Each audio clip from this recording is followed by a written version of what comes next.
Tata, makakausap na daw si James, sabi ng doctor niya. Pwede na siguro natin siya tanungin about Venice.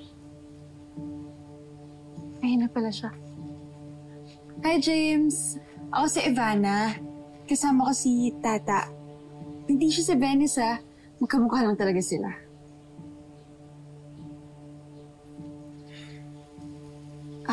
Tara, upo tayo. Sige. Jackie, dito muna kami. Ito, thank you, ha. Sige, upo kayo.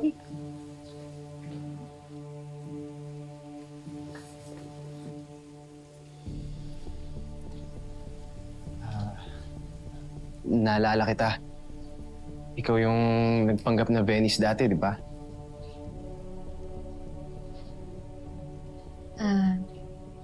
May tatanong lang sana kami sa'yo. Kasi nung nakita ka namin, parang wala ka sa sarili mo eh. Tapos nabangga ka namin, kaya ka namin dinala sa ospital. Ano ba talaga nangyari? Malaki ang atraso sa akin ng mag-inang yan.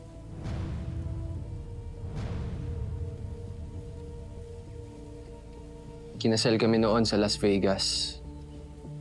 Few months later, si Francis naman ang nag-propose sa kanya.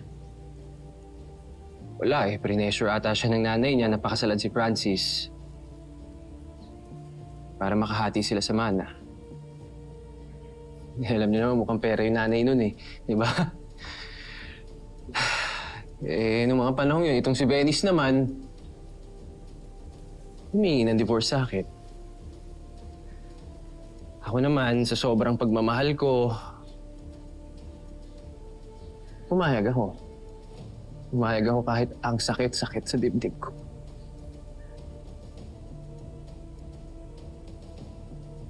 Para naman matuloy ang kasal nila ni Francis dito sa Pilipinas, itong si Venice, nagpagawa ng mga peking papeles while waiting for our divorce.